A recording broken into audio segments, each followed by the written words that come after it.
Hello, hello, everyone. Thank you so much for joining us this evening. For those of you joining us virtually, and those of you here in this beautiful theater in Beverly Hills.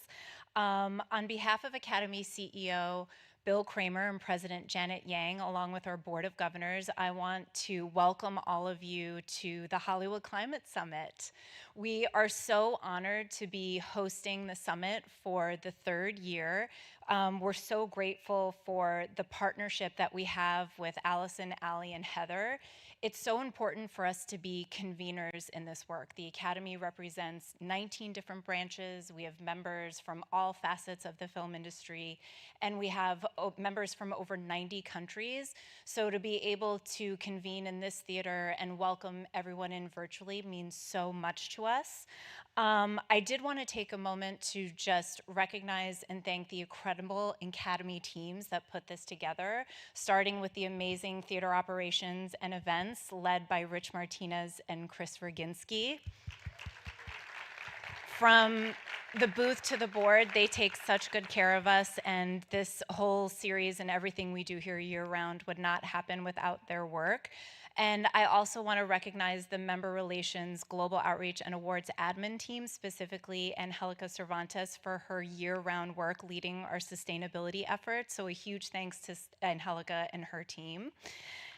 And also our amazing ASL interpreters, that would be Amber and Susan, that are here with us tonight to make sure that everyone can access tonight's conversation. So now let's kick off the panel. I am really honored to be here with this powerhouse group, and I want to start by welcoming Mr. Jonathan King from the Executives Branch. Jonathan currently serves as the president of Closer Media. His credits include Spotlight, A Fantastic Woman, Roma, and Green Book, all of which won Academy Awards. And he's held senior posts at Participant and Concordia. Welcome, Jonathan. Thank you. And thank you. And next up, I'd like to welcome Michèle Ohayon. She is an Oscar-nominated documentarian. Her film credits include It Was a Wonderful Life and Colors Straight Up, which resulted in an Academy Award nomination for Best Documentary Feature Film. And she is a longtime supporter of the Academy's International Feature category. Join me in welcoming Michèle to the stage.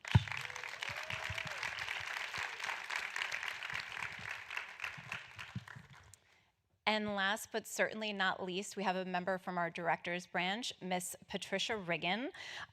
She has her debut feature, Under the Same Moon, which launched her into the spotlight, along with The 33, which featured an all-star cast and was inspired by real-life events of 33 Chilean miners that were trapped in a collapsed mine that captured the whole world as we watched that story.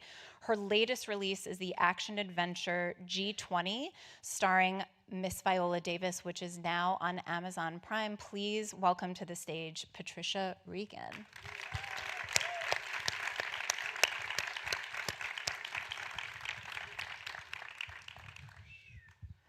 So I wanted to start this panel by really addressing the audience and letting you all know that our theme of this conversation is about decision makers. I think everyone knows on a film production, there's always someone who calls the shots, and it's usually a director, an executive, or a producer. And this distinguished panel, they've all held those positions.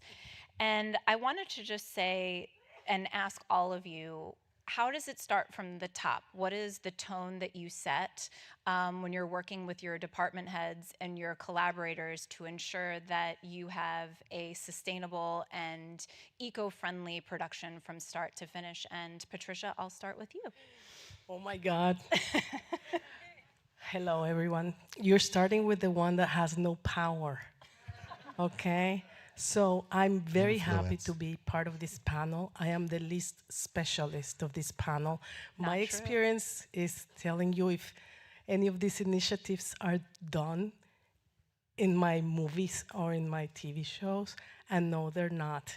So this is why this is very important, because I personally haven't even heard the terms green ever in any of the movies or TV shows that I've been part of, and I've been working for professionally for 18 years. So I have a lot to say, but I will shut up right now and then say more later.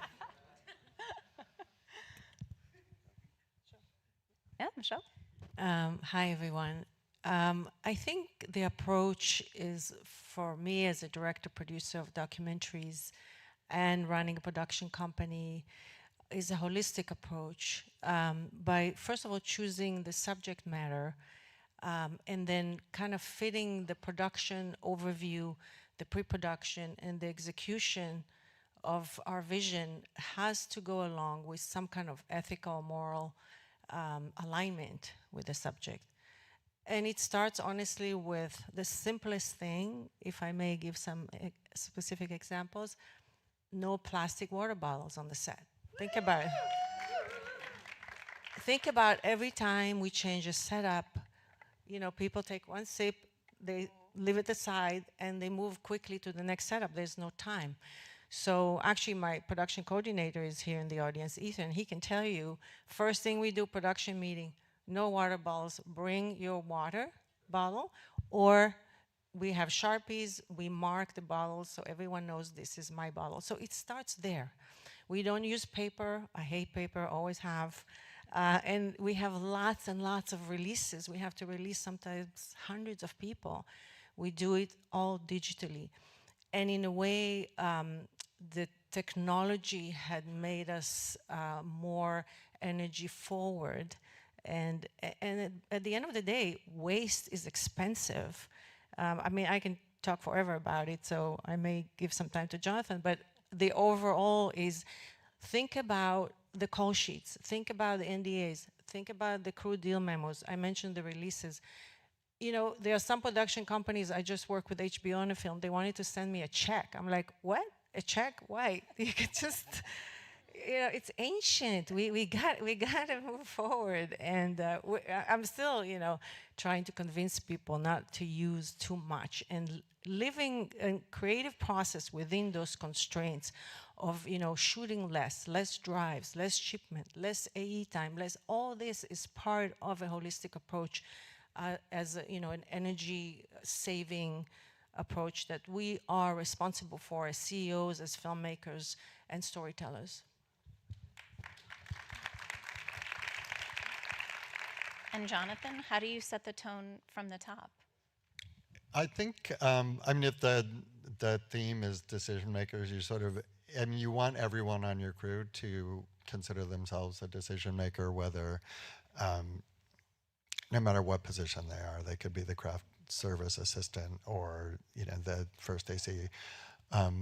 But you just set your priorities. I mean, the number one priority always is safety. So like people, if you show up to the safety meeting every morning and make it a priority, everyone shows up and pays attention. Like that's gotta be number one. But then you can just sort of empower everyone to say, okay, it's a priority on this set to compost your food waste, to like use like all the things that we know about how to live more sustainably. And I sort of reject the gamification of everything, but if you empower people to like say, what if we did this? You know, like you make it a, you know, write things on the call sheet every day about, you know, come up with a new idea for this. It involves the crew in being decision makers, but it, you know, you make it a priority right after safety. And I think it's very interesting because I think even the no water bottles, I feel like everyone in this room has probably heard that so many times, but you do have to repeat things over and over again. And like you said, it is showing up and ensuring that everyone sees you leading by example. And I know it's hard to speak up when you see people around you that might not be doing something, but it could be, hey, you know, it's really easy to just bring a reusable water bottle, or you can write your name on it. And then if not, you can just forge your own path. Someone else might not be able to do it, but you can at least still live within your principles and practices. So I think it is important to just keep empowering anyone, whether it be, you know, a craft services assistant all the way up to an EP, that you do have to lead by example. Patricia, I have a question. You know, your films are known to have a strong heart, and it binds characters together, sometimes against all odds. How can we utilize those core elements of narrative to just address climate change within storytelling? Oh my God. I'm throwing her all of the big ones today. That's what it's going to be for the evening. You know, not to bore you guys with being a female director, but it's been hard, right, to get the job. So forget about choosing what subject matters I would be interested in. It's more about just grabbing anything to exist as a director. And now we're coming, it's changed, things are better. But we are in a moment, I feel, in history in this country where these subject matters are going to go away even more. If they're not there, if they're not present enough in movies, they're going to go away even more. So I think it's this kind of event is very important to create the conscious, to remind us of the importance. And I was thinking, since you invited me, what kind of initiatives could be done to help us make movies about this kind of important subject matter. And it occurred to me, I don't know if you guys have heard about the Sloan Foundation, for instance. They give grants to movies and screenplays that tackle scientific problems, scientific thematics. So I'm thinking, why don't there's an initiative of funding? Why doesn't Sloan maybe change it to what about the environment? And they give it to students in universities to write things that, we could do that, and then to movies, to productions. So I'm kind of putting it in the air that we need to incentivize ourselves and our industry to tell these stories. And then, of course, we would use the tools of the craft to get people to really care about this, because this is so important and we can't wait any longer. It's true. It all starts with the story. And Michèle, your work reflects a dedication to social justice, which is in a theme that Patricia just mentioned, including films that have specifically addressed energy consumption. How would you incorporate sustainable practices behind the camera when that comes, especially when you're working in a documentary setting? Yeah, so by nature, first of all, documentaries have smaller crews, so smaller footprint. We're invisible. Everyone does many jobs rather than having like a video village where like 20 people are just watching one shot and doing one thing. And I think that's really important that we're willing to do that. Documentaries don't have unions, so we can actually do, and it's very important for me to hire a crew over and over again, first of all, that I've worked with, that understand our mission beyond the subject matter, but also how do we implement it in the field, whether it's because we're dealing with real people. So first is how you talk to people, how you come into their homes. And we shot in, a reservation, Native American reservations, and we shot in lush places. It doesn't really matter. It's the same language, the language of respect. Respect the homes. Leave a place cleaner than you came into. But it's also the responsibility of telling those stories, which kind of falls on the documentarians to tell, that are those that create awareness and educate through entertainment. So we move away from eat your spinach kind of movies, but we want to do like chocolate covered broccoli kind of movies. As Lisa Nishimura used to say in Netflix.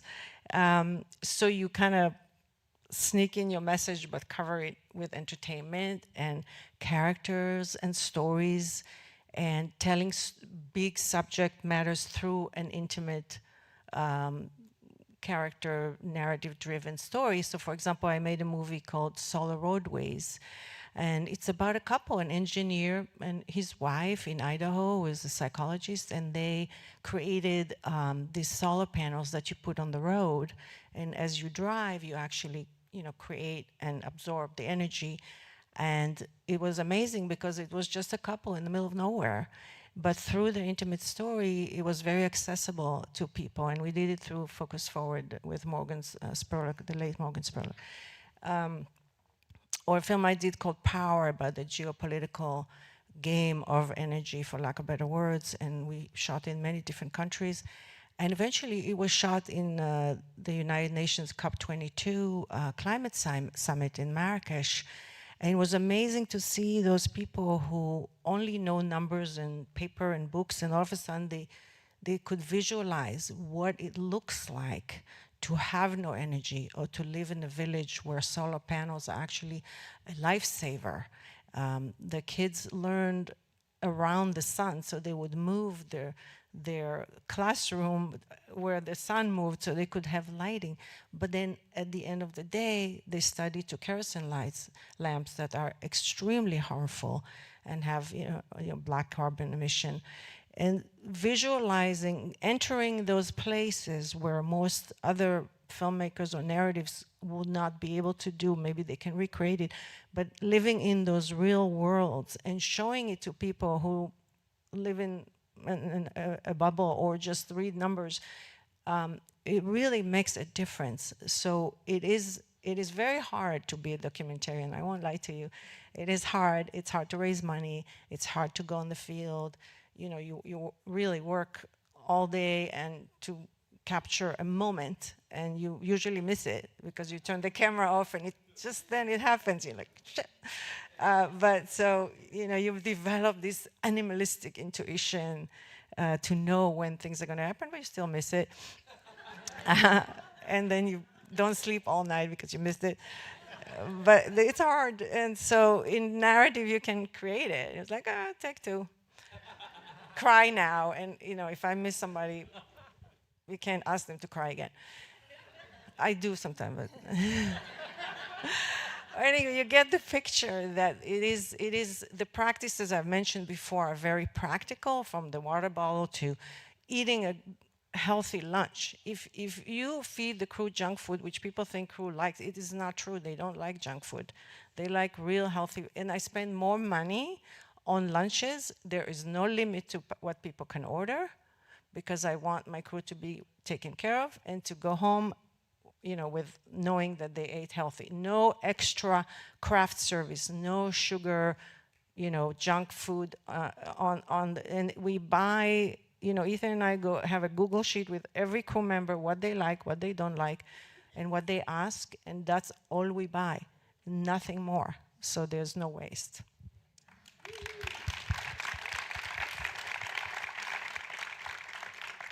Jonathan, I have to ask, there's been a lot of environmental themes in movies that you've worked on throughout your career. Do you feel like that subject matter is appealing to distributors beyond their commercial appeal?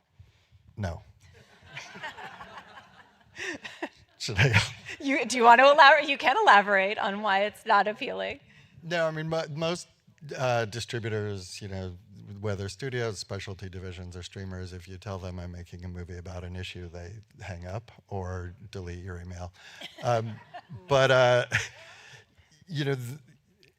on scripted features primarily, and so, and the truth is, like, I don't, as just a consumer, I don't go to movies usually. I will watch a documentary about a certain thing, or I'll read something about an issue.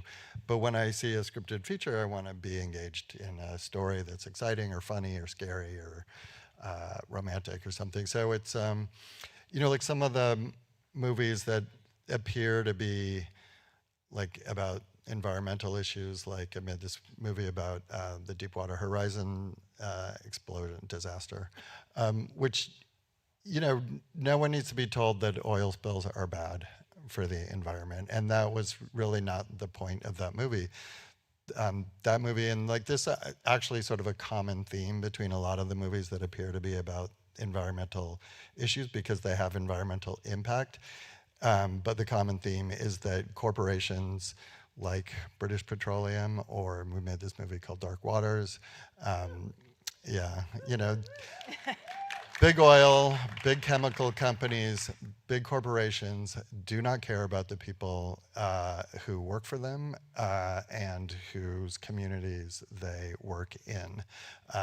It's like you don't have to tell people, like I said, that oil spills are bad, but that movie was really about how, because BP was so profit motivated, they pressured the crew on the Deepwater Horizon to essentially cut corners, which led to the blowout and the deaths of many people. And Dark Water, same thing. Like they cared about maximizing their profits, so they did not tell anyone what they knew, which was that they were poisoning people who worked there, and then poisoning the water and the ground and the air in the communities where these factories were. You don't have to tell people that poison's bad, but you can make a movie that's like, in that case, sort of a courtroom thriller about an investigation into something. But the common theme of all these movies is really,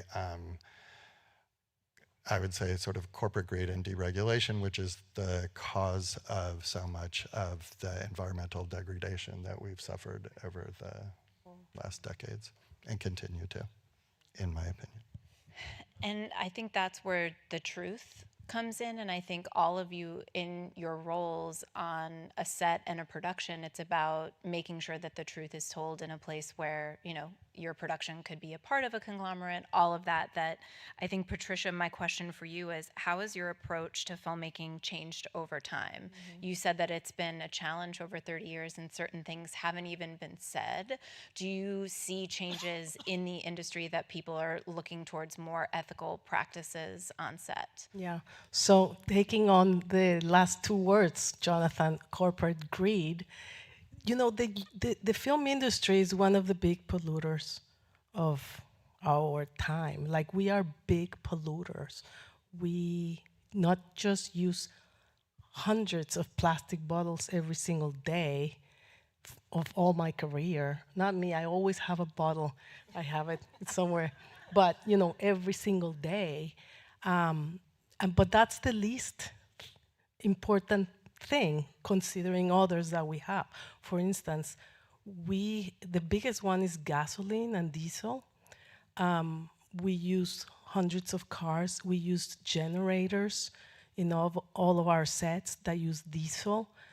In fact, when we're shooting in stages, the stages still don't have a grid, and we use a generator that is, burning diesel every single day, 14 hours a day, for months and months throughout the entire year. And, the studios, I guess, rent those stages that don't have electricity, and they don't ask them, or they don't force them, or they don't do.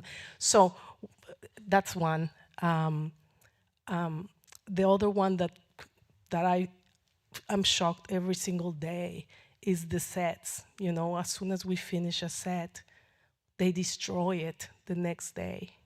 In Latin America, for instance, we give it away to people. In South Africa, I just did this movie G20 in South Africa, and we gave it away to people that would use the sets for homes and things. But here in the US, it's destroyed the next day. I mean, it's incredible. You see like a building and it just gets destroyed. So there goes all those trees, So this is about, I feel, regulation. It's about the studios really wanting to create change.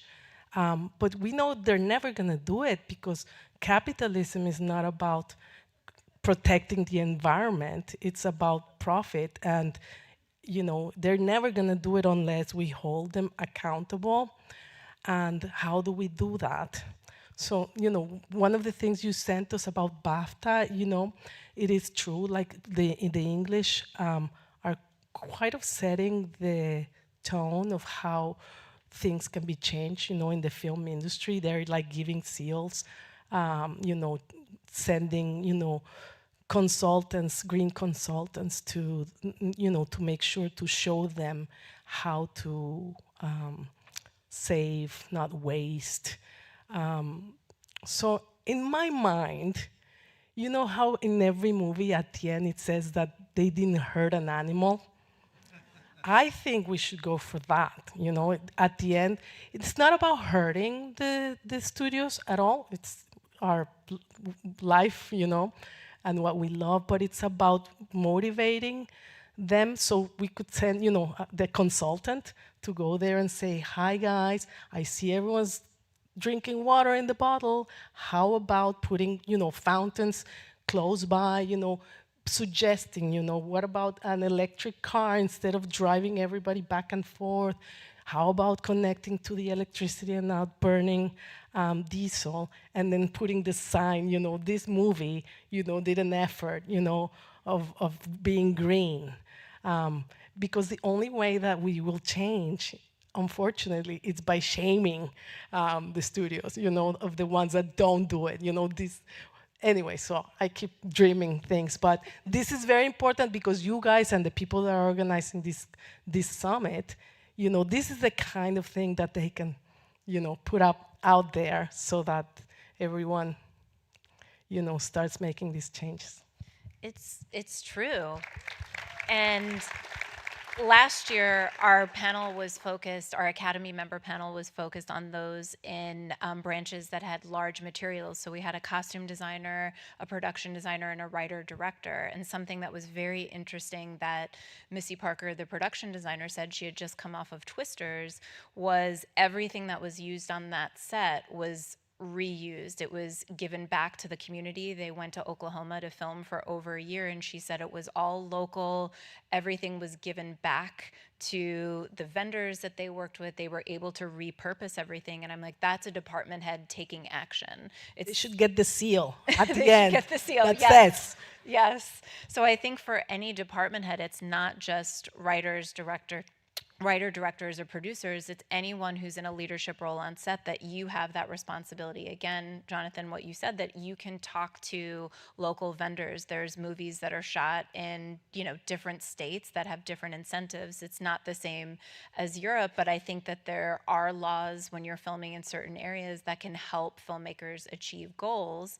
And a question for you, Jonathan, is I know there's more and more positions that are being credited, whether it be an eco coordinator, impact producers, and they're designed to, and I hate to say it, but they save money for if you bring someone in and it's done a smart way, you can get the spreadsheet and say, this is what we've been able to implement and save money. Are you seeing that on more and more productions? Yeah, pretty much every product. I mean, it just is a thing that productions decide to do. I mean, it's been a really long time since I made a movie in Los Angeles or California at all. So I can't speak to the California incentive, but the last couple movies I made in Vancouver, certainly, British Columbia has a real sustainability culture, pretty much. And Canada. And Canada in general. I'd made 2 movies recently in France, and really, the first one was right pre-pandemic, and we basically had to teach the crew what sustainability kind of meant on a set, but it was we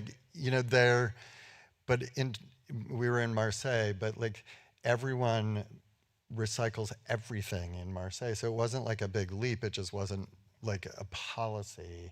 Then we made it kind of like the production itself. It was Mary Jo Winkler, who I know you know, who helped craft the Producers Guild Green Initiative, which you should go to the PGA website and check it out if you haven't. Knowing this audience, I'm sure you can all recite it back to me. But Mary Jo was, my producing partner on that, and so we basically created, we did a composting thing and we did a whole thing. So whether or not you get a tax credit for it or something, it's you just make it a priority and you do it. I was going to ask, Michèle, you mentioned before that you had a no paper set. I've heard more and more directors demand that we're not reprinting a script every single day, but there's so many more materials. Do you see that there's a way to do it with storyboards and other items that are just part of the filmmaking process? Because I don't think people should feel guilty about the art of filmmaking. If you choose to use film, that's a part of the filmmaking process. Digital is everybody has, a camera in their pocket. So I'm curious what other practices anyone could implement when it comes to a non-paper or eco set. Yeah, sure. Transcript is a big thing. Every scene, every interview is transcripted, and I remember having those big binders, carrying it every time to the editing room. And now we don't have any of that. We literally have no paper. Everything is Google Sheets, Excel sheets. Everything is digital, and it's also live, so people can participate in the process, and they can see the schedule live, and they can see everything that we're doing, the locations. Everything is accessible to everyone, and that's why I mentioned before that being tech forward is actually very helpful. I just wanted to add to my colleagues here, in terms of, yeah, green incentives are really important. I think we have to take the approach of talking the same language, which is the money language, in order to convince that being, energy aware is not costing more money, it's actually saving money. And when you talk to the studios that way and you show them the numbers, and that's what they understand, like, okay, can we cut on the HMIs and use more LED lights? It may not be the creative approach, but I know for us, for example, we tend to do natural lighting. Maybe use a reflector instead of a lamp, so that you use the sun and reflect on the face, and it's beautiful. We do a lot more outdoor interviews now. I know sound sometimes it's an issue, so we can't always do that. But taking the subject outside, especially when the content requests that. So, the Native American movie that we're doing now about the missing and murdered Native American women, the connection to the land is so important to their culture and their communities. And we want to bring them to the land to tell their stories rather than put them in a room with a light. It just doesn't work. So it's an organic process of executing the story and the narrative and telling the characters' story in their voice, in their environment. And I think, part of the issue is that we, all of us, city people, lost connection with the land. And that's part of why we don't respect the land anymore. And so we need to go back to that as individuals and as communities and as corporations, whether it's film or other, so that we can embrace again that respect. And many of those polluting practices will go away. But we need to do that, be strategic about it, and talk about it as a money saving rather than a money spending. And a lot of those programs are not implemented, like the couple I mentioned to you. They were having a hard time because the investment is a long time investment, and nobody wants to not recoup on their watch. They don't want to spend and not see the ROI. Somebody else is going to get it, so they don't want to invest. So it stays the same. Our grid is 100 years old, and when they built it, there were no computers and cell phones, and now it's collapsing from the overload of all this electronics. Just as a small example.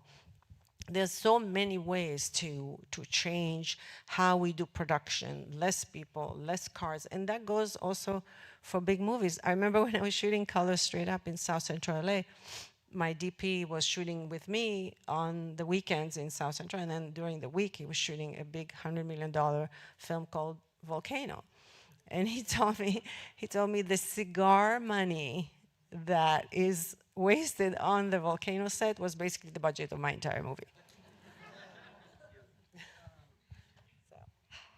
I have to ask Patricia about any industry resources. Like, obviously you mentioned Sloan, and then BAFTA has Albert, and Jonathan, you mentioned the PGA's Green Production Guide, which is, again, an open resource to all. And I think anyone who's making a student film or a big budget film, the tools are there. I think there are enough resources. That's what the Hollywood Climate Summit is about, bringing people together.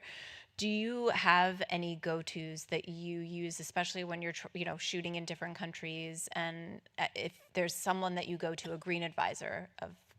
No, I've never even heard the term.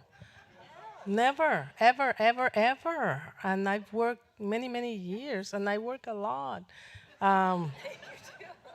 Never.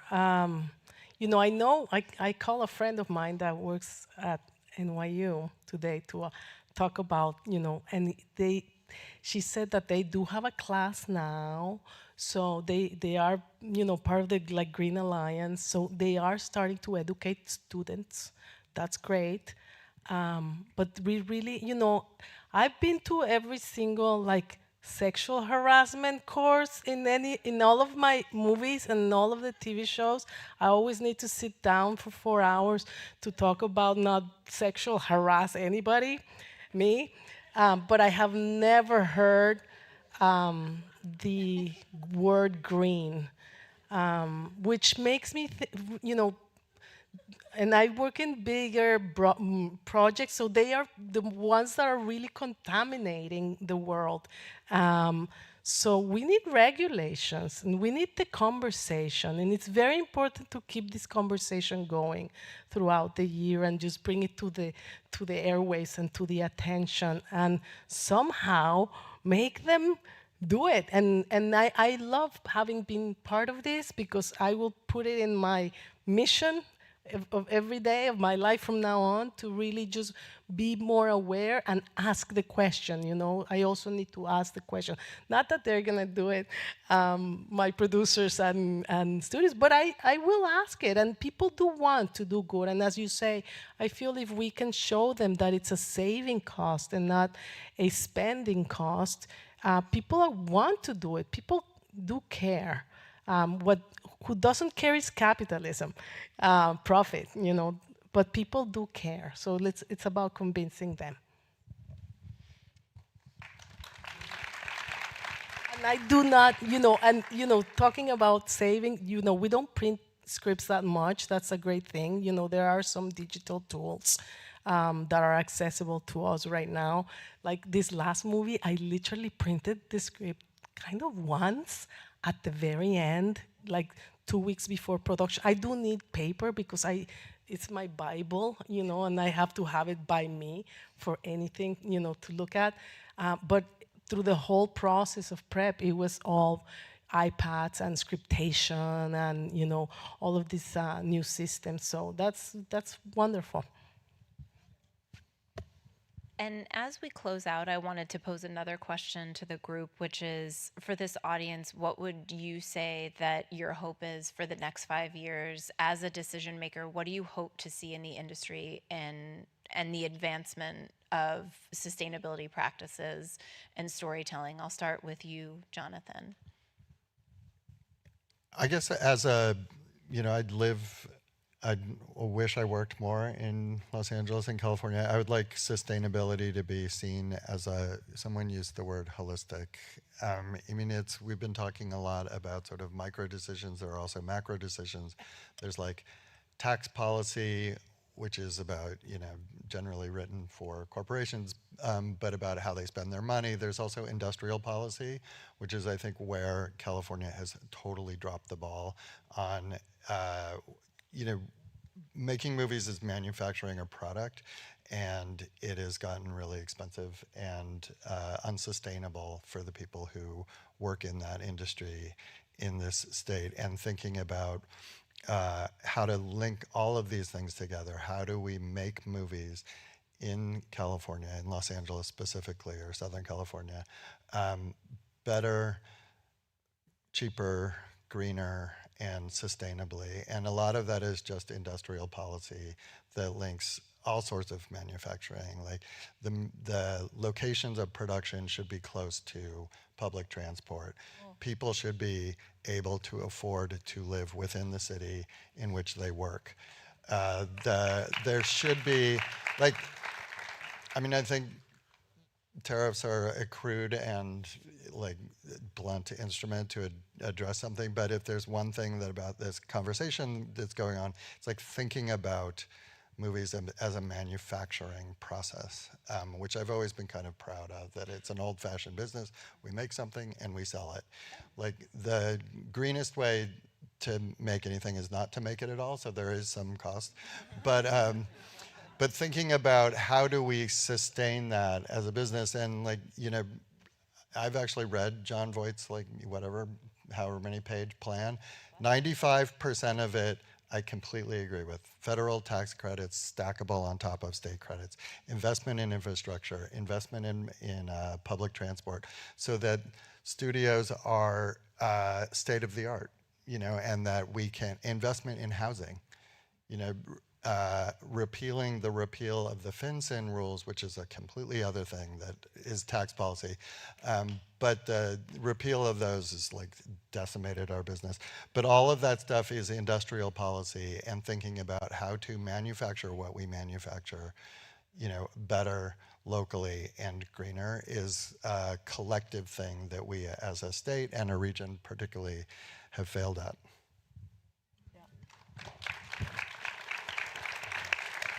And Michèle, what is your hope in the next 5 years, the impact, and what do you hope to see? Yeah, for me, it's more the funding for those films that expose those issues, climate change and others. A few years ago, we kind of had the golden era of documentaries. We had, Netflix was my home and my financier for many years, and HBO and so on. Because they were after the awards. So we don't make a lot of revenues as documentaries, but the awards is what we bring.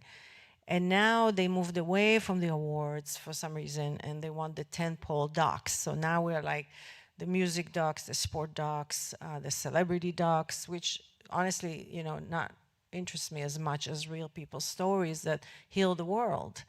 And I hope that the big streamers, who are really our big funders, will come back to that notion that those stories are worth telling, even if they don't make a ton of money. And if they want to get an Oscar, great. But other than that, it's a responsibility, again, to tell those stories and to give it to the audience who actually want those stories. How many true crime can you see? It's like murder after murder. I don't make those. I don't want to do those. So I think each one of us have to think about, when you go and put 2, 3, 4, 10 years into a movie, what is it that you want to say, and is it worth your time? And that's why the choice of a subject, whether you choose the subject or the subject chooses you need to go and make it even as small as you can, or big doesn't mean better. Small crew, small everything, and small footprint, and tell that story, because those stories are important, even if they're not funded by big companies. And we find ourselves back like we were 20 years ago, piecing it together to make a movie. Thank God for the Melinda Gates Foundation, who just financed our movie in the Native American land, because there was a campaign component to change legislation and some crazy regulation on reservations. So those are the individuals that act responsibly and will give you money to make your film. You just have to search and use AI to find who are the ones that are emotional or have a passion for those subjects, and they will fund your movies. And last, but certainly not least, Very what is your quickly. hope? I've been thinking about McCarthy and the blacklist these days, and how, in those times, all the movies changed and didn't talk about important things. And I'm, if you ask about what do I think about the next 5 years, my hope is that filmmakers don't shy away from difficult subject matters, from important messages in their movies. And one of them, of course, is the environment and social justice. So that's my hope, that, we don't shy away from making this kind of movies. That was an absolutely perfect way to end, and I would be remiss to not end this without wishing you a very happy birthday. She joined us on this panel on her birthday, so thank you all. It was so nice to have you join us virtually and here in person, and please stick around for the next 2 days of the Hollywood Climate Summit. You've been a wonderful audience, and stay well. Thank you. And you guys are awesome because you care about the climate, Yes. and you're here. So.